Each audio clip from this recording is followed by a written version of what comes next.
The blood-red sun dipped below the horizon as Katherine Blackwood stood on the porch of her newly inherited ranch, her eyes scanning the vast Wyoming landscape that was now hers, a landscape as empty and unforgiving as the hollow space in her chest where trust once lived.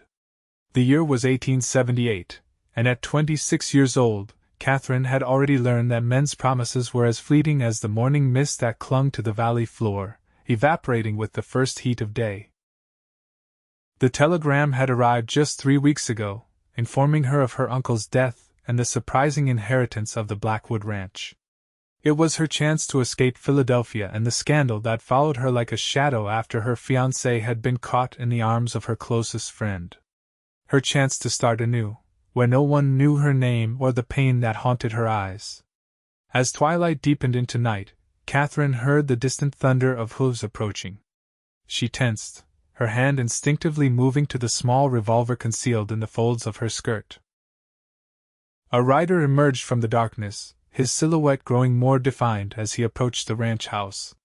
"Evening, madam," the stranger called out, his voice deep and steady as he pulled his horse to a stop. "Name's Owen Callahan. Your neighbor to the north. Heard Elias Blackwood's niece had taken over the ranch." Katherine straightened her spine, keeping her face impassive despite the flutter of unease in her stomach. Owen Callahan cut an imposing figure atop his chestnut stallion, broad-shouldered and tall, with a weather-beaten face that spoke of years under the harsh western sun. "Katherine Blackwood," she replied, her voice cool and distant. "I wasn't aware my arrival was common knowledge." A smile tugged at the corner of his mouth as he removed his hat, revealing dark hair that curled slightly at the ends. "Not much stays secret in these parts, Miss Blackwood. Especially when it involves the largest cattle ranch in the territory changing hands." Katherine studied him, noting the well-worn but clean clothing, the gun belt that sat low on his hips, and the clear intelligence in his eyes. "Well, Mr. Callahan, now that your curiosity has been satisfied, I bid you good night." She turned to enter the house, but his voice stopped her. "Miss Blackwood, running a ranch isn't like keeping house back east. You'll need help." Katherine stiffened, a bitter laugh escaping her lips as she turned back to face him. "I've had quite enough of men offering their help, Mr. Callahan. I'll manage on my own." Owen's expression grew serious. "These lands aren't forgiving to those who don't know their ways. Winter's coming, and you've got cattle to move, supplies to stock. The men who worked for your uncle. They've been waiting to know if they still have jobs." "They do," Katherine said firmly. "As long as they take their orders from me, not from neighborly cowboys who think they know what's best for a woman alone." Owen studied her for a long moment, then nodded slowly. "Fair enough. But my offer stands. When you need help, not if, Miss Blackwood, when you send word to the Triple C Ranch." He settled his hat back on his head and gathered his reins. "Good night, Miss Blackwood." Katherine watched him ride away, swallowed by the darkness.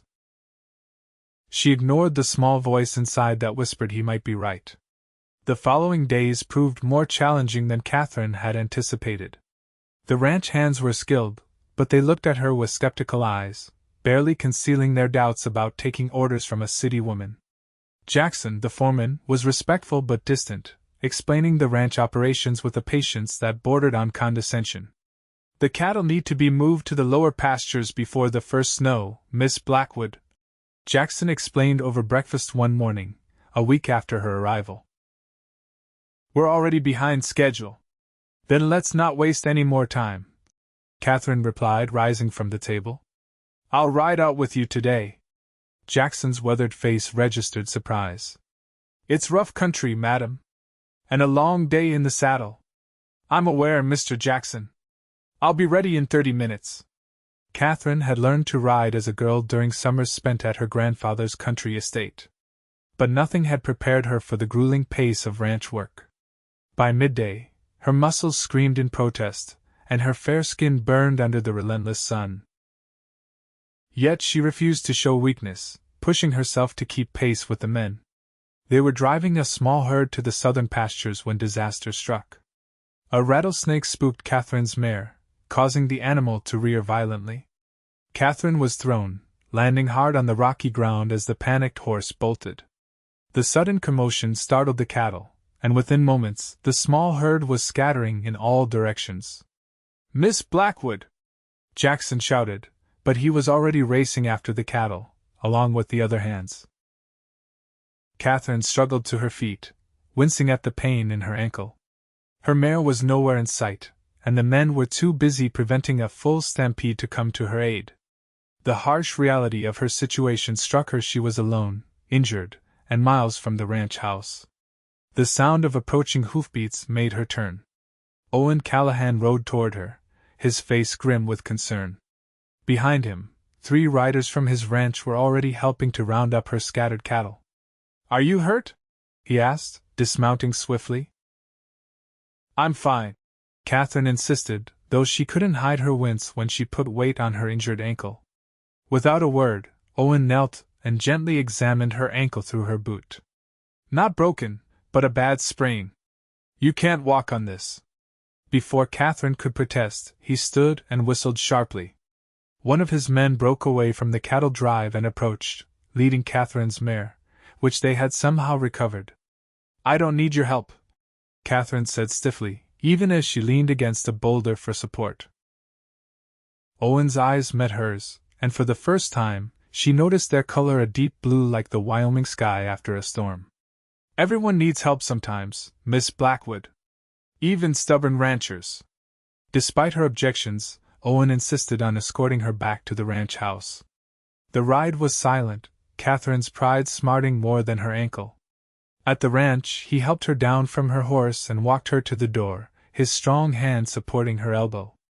"Thank you," she said reluctantly when they reached the porch, "for your assistance today." "Neighbors look out for each other out here," Owen replied simply. "It's how we survive." As he turned to leave, Katherine called after him. "Why were you there today? Were you following me?" Owen looked back, his expression unreadable.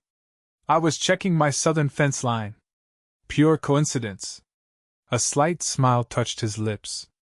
"Though a fortunate one, it seems." Katherine watched him ride away, unsure whether to be grateful or annoyed by his timely appearance. That night, as she sat with her ankle elevated, she found herself thinking about Owen Callahan's steady gaze and the careful way he had tended to her injury, his calloused hands surprisingly gentle. The next morning, Jackson reported that Owen and his men had helped complete the cattle drive after ensuring Katherine was safely home. "Don't know what would have happened without them, Miss Blackwood," the foreman admitted. "That Callahan's a good man. Known him since he came to these parts 5 years ago." "What's his story?" Katherine asked, trying to sound merely curious. Jackson hesitated, then shrugged. "Came from Colorado. Built the CCC from nothing. Keeps to himself mostly, but he's fair in his dealings. Lost his wife in childbirth 3 years back. The baby too." Katherine felt an unexpected pang at this information. "He never remarried?" "No, madam. Some say he took it hard. Throws himself into his work." Jackson paused. "He's respected around these parts." 2 days later, a wagon arrived from the CCC ranch, driven by a young ranch hand. In the back was a quarter of freshly butchered beef and a crate of vegetables from Owen's garden. "Mr. Callahan sends his regards, madam," the young man said, tipping his hat. "Asked me to check if you needed anything from town. He's heading in tomorrow." Pride warred with practicality in Katherine's mind. Her ankle was still swollen, making it difficult to ride into town herself, and their supplies were running low. "Thank the man for his kindness," she finally said. "And yes, I have a list for town." That evening, she penned a short note to accompany her supply list. "Mr. Callahan, your generosity is noted, though unnecessary. I am perfectly capable of managing my affairs. However, in the interest of being a good neighbor, I accept your offer to fetch supplies. I insist on reimbursing you for any expenses incurred on my behalf. Regards, Katherine Blackwood." The following afternoon, Owen himself delivered her supplies. Katherine, her ankle improved enough to allow her to work in the garden, watched his approach with a mixture of anticipation and wariness. "Afternoon, Miss Blackwood," he called, pulling his wagon to a stop. "Brought your supplies." Katherine limped over, cursing her still tender ankle. "Mr. Callahan, I expected your ranch hand. Thought I'd come myself. See how you're healing." His eyes dropped to her ankle. "Still giving you trouble?" "It's much improved, thank you." She gestured to the wagon. "I appreciate your assistance with the supplies.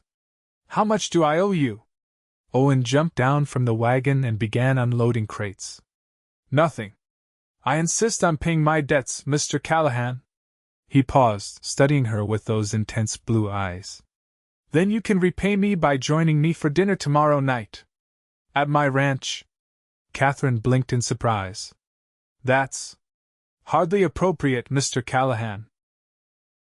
A small smile played at his lips.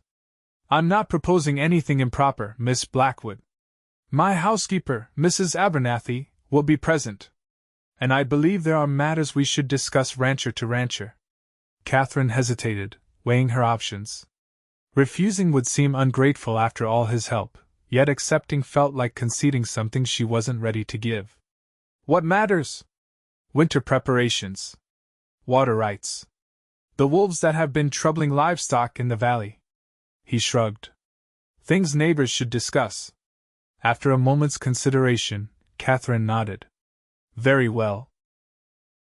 Tomorrow at sundown." Owen's smile broadened, transforming his rugged features. "I'll send a wagon for you. The trail can be tricky at dusk." As he finished unloading her supplies, Katherine found herself watching the easy strength with which he moved, the quiet competence in his actions. He was nothing like the polished gentlemen of Philadelphia society, with their smooth hands and smoother words. There was an honesty to Owen Callahan that was as refreshing as it was unsettling. The following evening, Katherine dressed with care in one of her simpler gowns, a deep blue wool that complemented her auburn hair. She told herself it was merely a matter of appropriate attire for a dinner with a neighbor, not an effort to impress the man who had occupied far too many of her thoughts in recent days. Owen's wagon arrived precisely at sunset, driven by the same young ranch hand who had delivered the beef. The Triple C Ranch was larger than Katherine had expected, the main house a substantial two-story structure built of local stone and timber. Unlike many western homesteads, it showed signs of care and permanence. Flower beds flanked the entrance, and the windows gleamed in the last rays of sunlight. Owen greeted her at the door, dressed in clean clothes, his dark hair still damp from washing. "Welcome to the Triple C, Miss Blackwood." The interior of the house surprised Katherine even more. Though decidedly masculine, it was comfortable and well appointed, with quality furniture and a few carefully chosen paintings on the walls. "Your home is lovely," she said, genuinely impressed. "Thank you. It's been a work in progress." He led her into a dining room where a plump, gray-haired woman was setting the table. "Mrs. Abernathy, this is Miss Blackwood from the Circle B Ranch." The housekeeper nodded approvingly. "Welcome, Mississippi. It's good to finally meet the lady who's taken over Elias's place." Dinner was a surprisingly pleasant affair. Mrs. Abernathy had prepared a feast: roast beef, potatoes, fresh bread, and vegetables from Owen's garden. The conversation flowed easily, touching on ranch matters but also venturing into more personal territory. "What brought you to Wyoming, Mr. Callahan?" Katherine asked as Mrs. Abernathy served apple pie for dessert. A shadow crossed Owen's face. "A need for a fresh start. After the war, Colorado felt crowded." "You fought in the war?" He nodded. "Union cavalry. Came west afterward, like many men." "And your wife?" The question slipped out before Katherine could stop herself. "Forgive me," Jackson mentioned. "Sarah," Owen said softly. "We met in Denver. Married young. Came here to build something together." His eyes held a distant pain. "She died 3 years ago. Her and our son." "I'm sorry," Katherine said, meaning it. Owen seemed to shake off the memory. "Life goes on. The ranch keeps me busy." He changed the subject. Now, about those water rights I mentioned. They spoke of practical matters for the remainder of the evening: shared grazing lands, the approaching winter, local markets for their cattle. Katherine found herself impressed by Owen's knowledge and his willingness to share it without condescension. As the evening drew to a close, Owen walked Katherine to the waiting wagon. The night was clear, stars blazing in the vast Wyoming sky with an intensity she had never seen in Philadelphia. "Thank you for dinner," Katherine said. "It was educational." Owen smiled, the moonlight casting his features in silver and shadow. "High praise indeed, Miss Blackwood." "Katherine," she said impulsively. "You may call me Katherine." "Katherine," he repeated, her name sounding different in his deep voice. "Then I'm Owen." Their eyes met, and for a moment, something electric passed between them. Katherine broke the contact first, suddenly aware of how close they were standing. "Good night, Owen." "Good night, Katherine. Safe journey home." As the wagon pulled away, Katherine found herself looking back at the solitary figure standing in the doorway of his home, wondering about the man who had carved a life out of this wild country, loved and lost, yet still extended kindness to a stubborn woman who resisted his every offer of help. The weeks that followed brought Katherine and Owen into increasingly frequent contact. What began as neighborly assistance gradually evolved into something that, if Katherine were honest with herself, resembled friendship. Owen never overstepped, never presumed, but he was consistently present when needed, offering advice when asked and silence when it wasn't. October brought the cattle auction in Cheyenne. Katherine had spent weeks preparing, selecting the best of her herd to sell, calculating the prices she needed to sustain the ranch through winter. The night before departure, a knock at her door revealed Owen, his expression grave. "There's talk in town," he said without preamble. "Cattle buyers planning to offer well below fair prices, especially to the smaller ranches." Katherine frowned.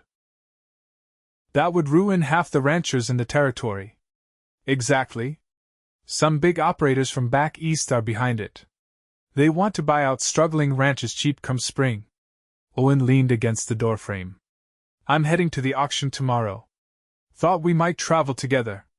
Present a united front." Katherine considered his offer. Traveling with Owen would certainly be safer than making the journey with just her ranch hands. And facing the buyers together might give them both better leverage. "All right," she agreed. "We'll leave at first light." The journey to Cheyenne was uneventful, filled with comfortable conversation and stretches of companionable silence. They made camp under the stars, and Katherine found herself sharing stories of her life in Philadelphia that she had told no one else: her broken engagement, the betrayal, her decision to claim her uncle's legacy rather than remain in a society that now whispered behind her back. "He wasn't worth your tears," Owen said quietly as they sat by the campfire. Katherine smiled sadly. "I don't cry over him anymore. But the experience taught me a valuable lesson about trust." "What's that?" "That it's foolish to give it." She poked at the fire with a stick. "People will always disappoint you in the end." Owen was silent for a long moment. "That's a lonely way to live, Katherine." "It's a safe way to live," she countered. He looked at her then, firelight dancing in his eyes. "Some things are worth the risk." The auction proved every bit as challenging as Owen had predicted. The buyers formed a tight circle, offering prices well below market value. Smaller ranchers, desperate for cash to survive the winter, were forced to accept the meager offers.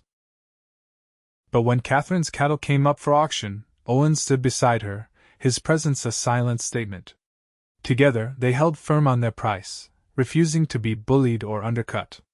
By day's end, they had both secured fair prices for their herds, but many of their neighbors had not been so fortunate. The ride back to their ranches was subdued, both aware of the struggles that lay ahead for many in their community.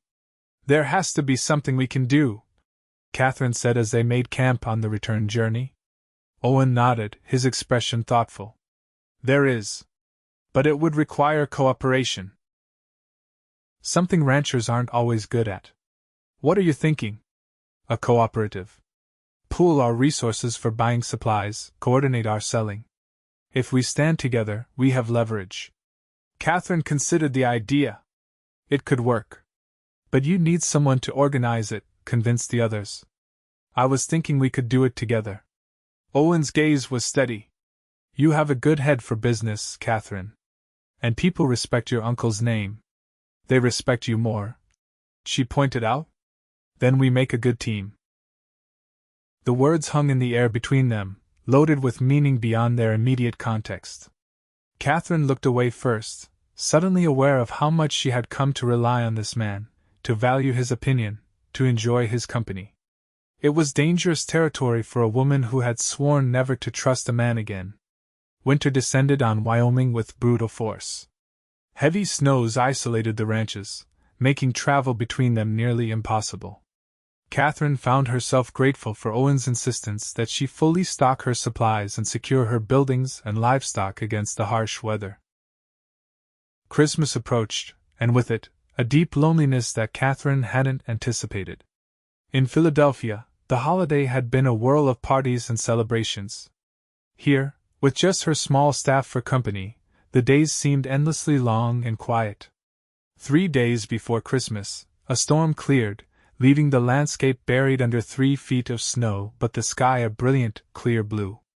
Katherine was in the barn, checking on a pregnant mare, when she heard sleigh bells approaching. She stepped outside to see Owen guiding a horse-drawn sleigh up to her ranch house, the runners gliding smoothly over the packed snow. "Merry Christmas," he called, his breath fogging in the frigid air. "Thought you might enjoy a proper sleigh ride." Katherine couldn't help but smile at the unexpected sight. "How did you even get through these drifts?" "Determination," Owen replied with a grin. "And a very patient horse. Are you coming?" The sleigh ride was magical. Owen had brought warm blankets and a flask of hot cider. They glided through the snow-covered valley, the only sounds the jingling of the bells and the soft shush of the runners. The world was transformed into a glittering wonderland, sunlight bouncing off the snow with diamond brightness. "It's beautiful," Katherine breathed, taking in the pristine landscape. "This is why I stay," Owen said quietly. "For moments like this." They stopped on a ridge overlooking both their properties, the vast expanse of white broken only by the dark shapes of their ranch buildings in the distance. Owen helped Katherine from the sleigh, and they stood side by side, surveying the land that had become their shared passion. "I brought you something," Owen said, reaching into his coat. He withdrew a small package wrapped in brown paper and tied with string. "Merry Christmas, Katherine." Surprised, she took the package. "Owen, I didn't get you anything." "Open it." Inside was a beautifully crafted leather-bound journal, the cover tooled with an intricate design of wildflowers. "It's beautiful," she whispered, running her fingers over the supple leather. "I noticed you writing in the evenings," Owen explained. "Your old journal looked nearly full." Katherine was touched that he had observed such a detail. "Thank you. It's perfect." Something in the air changed between them, a tension that hadn't been there before. Owen stepped closer, his eyes never leaving hers. "Katherine." She knew what was coming and raised a hand to stop him. "Don't, Owen. Please." He paused, his expression questioning. "Don't what?" "Don't say something that will change things between us. I value our friendship too much." Owen studied her face. "Is friendship all you feel?" Katherine looked away, unable to meet his gaze. "It's all I can allow myself to feel." "Because you don't trust love," he said softly, understanding dawning in his eyes. "I don't trust love," she confirmed, her voice barely audible against the vast silence of the snow-covered landscape. Owen didn't move closer, but he didn't step back either. "Then trust the way I'll treat you," he said simply. The words hung in the crisp winter air between them. Katherine looked up, meeting his steady gaze, seeing the sincerity there and something more, something that made her heart race despite her best efforts to remain unmoved. "I need time, Owen." He nodded, accepting her words without argument. "Time is something we have plenty of out here." He gestured to the sleigh. Shall we head back? The light will be fading soon. The ride back to the ranch was quiet, but not uncomfortable. Something had shifted between them, a truth acknowledged, even if not yet embraced. As Owen helped her down from the sleigh at her door, his hands lingered on her waist for just a moment longer than necessary. "Merry Christmas, Katherine," he said softly. "Merry Christmas, Owen." On impulse, she rose on tiptoes and placed a quick kiss on his cheek. "Thank you for today." His smile was worth the momentary breach of her carefully constructed defenses. Winter slowly gave way to spring. The snow melted, revealing the first tentative green shoots beneath. Ranch work resumed its demanding pace, but Katherine found herself looking forward to Owen's visits, which had become a regular occurrence. They discussed ranch business, certainly, but also books they had read, memories of their past, dreams for the future. With the return of passable roads came the opportunity to implement their cooperative plan. Together, they visited neighboring ranches, presenting their idea for a united front against the cattle buyers and suppliers who had taken advantage of them the previous year. Some were skeptical, others immediately supportive, but by the end of April, they had enough ranchers committed to make the venture viable. "We should celebrate," Owen suggested as they rode back from signing up the last member of their new association. "The spring dance is this Saturday in town." Katherine hesitated. Attending a social event together would make public whatever was growing between them something she wasn't sure she was ready for. Sensing her reluctance, Owen added, "As business partners, of course. The cooperative's founders should be there to answer questions." "Of course," Katherine agreed, relieved by the pretense even as a small part of her felt disappointed. "As business partners." The spring dance was held in the town hall, decorated with wildflowers and lit by lanterns that cast a warm glow over the proceedings. Katherine wore her best dress, a forest green silk that complemented her auburn hair and fair complexion. When Owen arrived to escort her, his appreciative gaze made her flush with pleasure despite herself. "You look beautiful," he said simply. "Thank you." She noted his clean-shaven face and pressed shirt. "You clean up rather well yourself, Mr. Callahan." The dance was lively, the town's residents eager to shake off the isolation of winter. Katherine found herself surrounded by ranchers curious about the cooperative, while their wives studied her with undisguised interest, clearly speculating about her relationship with Owen.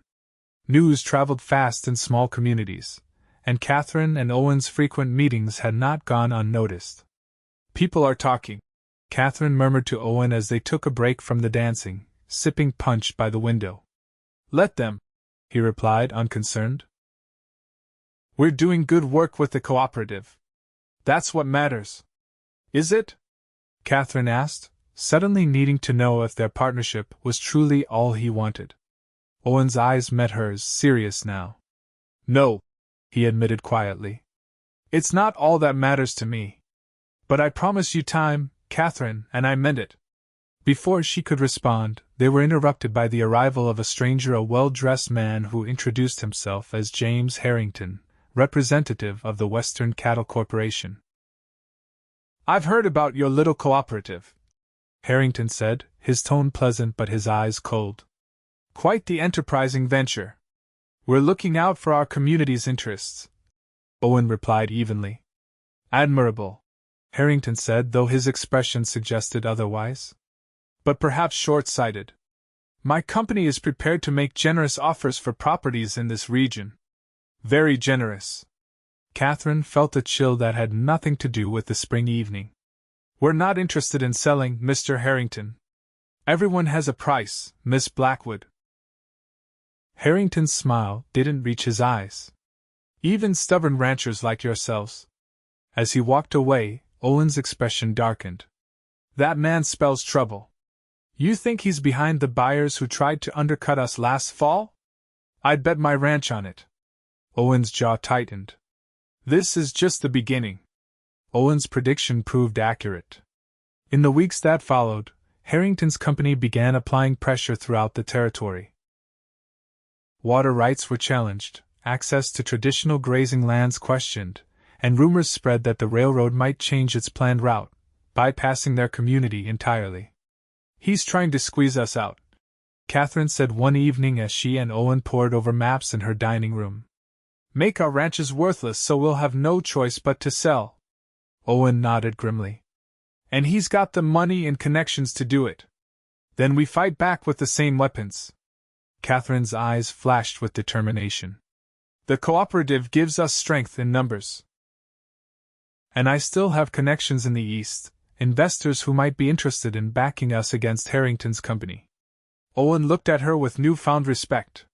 "You never cease to amaze me, Katherine Blackwood." Their fight against Harrington's corporation became all-consuming. Katherine wrote countless letters to former business associates of her father and uncle, seeking financial backing and political influence. Owen rallied the local ranchers, ensuring the cooperative held firm despite mounting pressure. In June, Katherine received a telegram that changed everything. An old family friend, Judge William Harrison, was arriving on the next train with news that could turn the tide in their favor. Katherine met the judge at the station, Owen by her side. Judge Harrison was a distinguished gentleman in his 60s, with sharp eyes that missed nothing, including the protective way Owen stood beside Katherine. "So this is the young man you've written so much about," the judge said with a knowing smile after introductions were made. Katherine felt her cheeks warm. "Owen and I are partners in the cooperative," she explained. "Of course you are," the judge replied, his eyes twinkling. "Now, shall we discuss our strategy? I believe I have information that Mr. Harrington would prefer remain buried." That evening, over dinner at Katherine's ranch, Judge Harrison revealed that Harrington's company had been involved in illegal land seizures in Colorado, using forged documents and bribery to force smallholders off their property. "With this evidence, we can not only stop him here, but potentially have charges brought against his company," the judge explained. "This could save the entire valley," Owen said, hope evident in his voice. "Indeed." The judge studied them both. "You've built something significant here, not just your cooperative, but a community worth fighting for."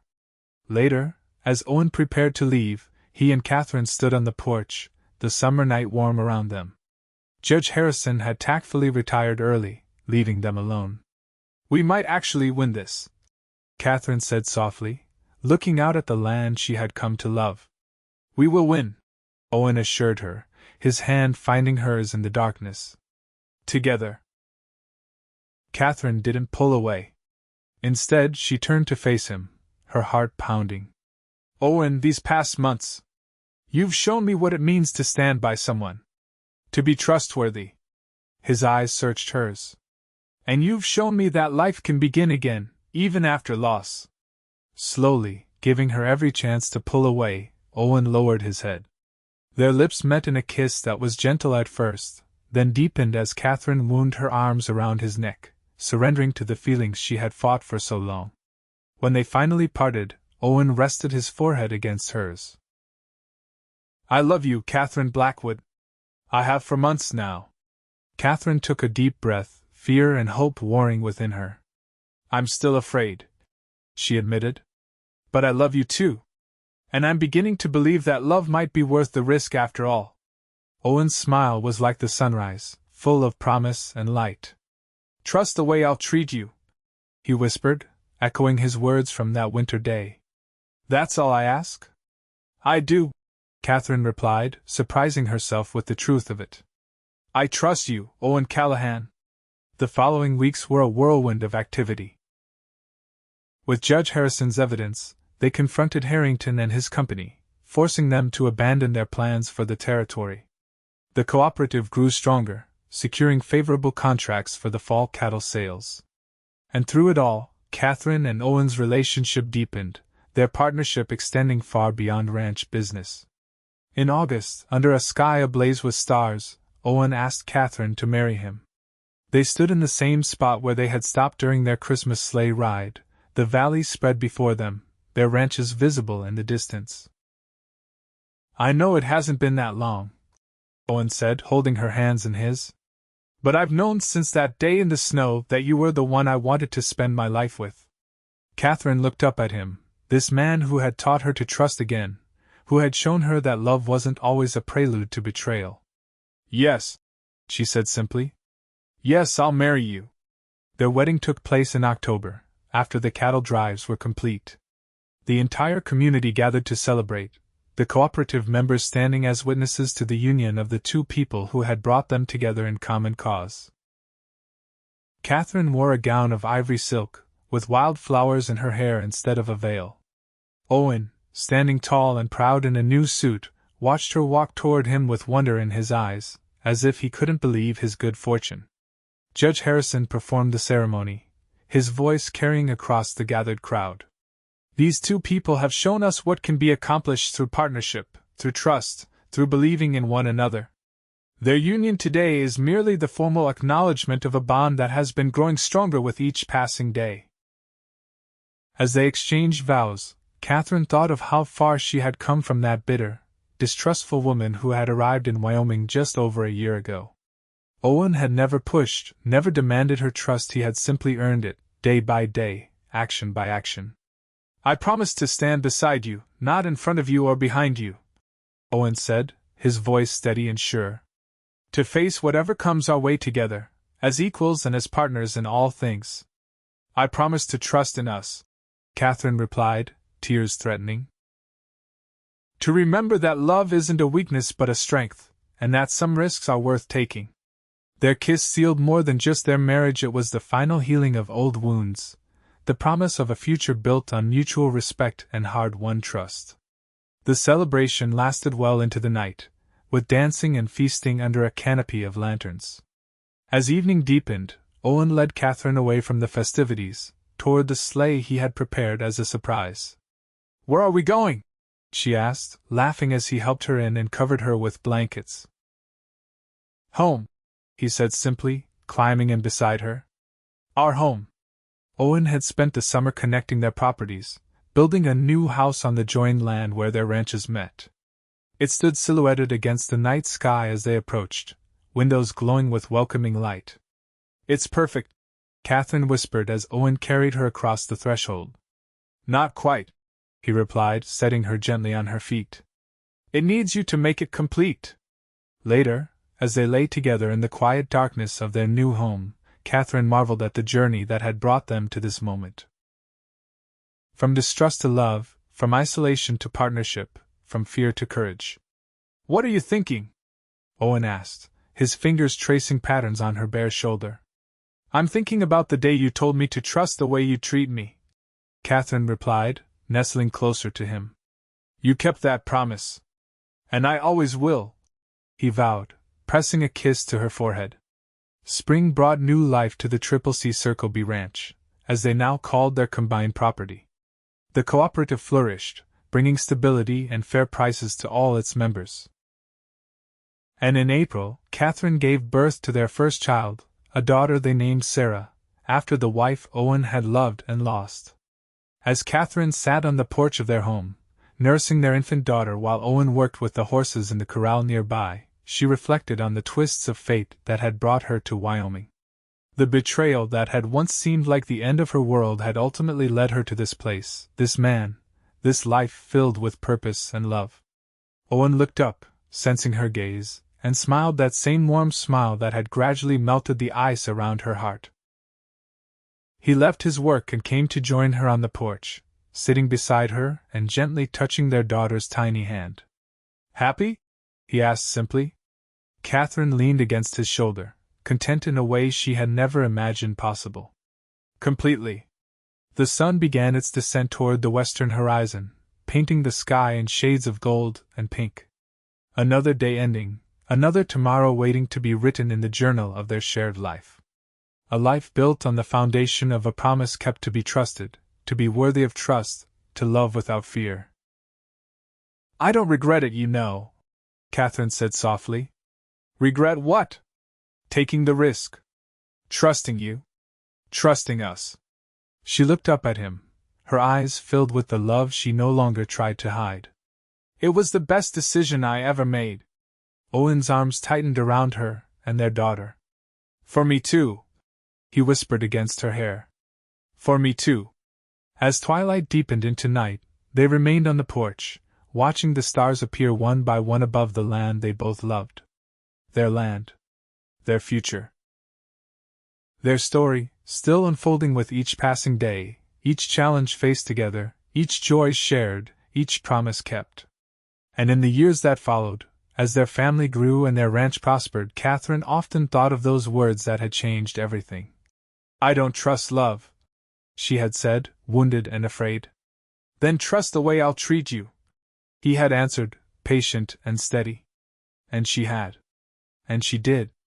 Every single day.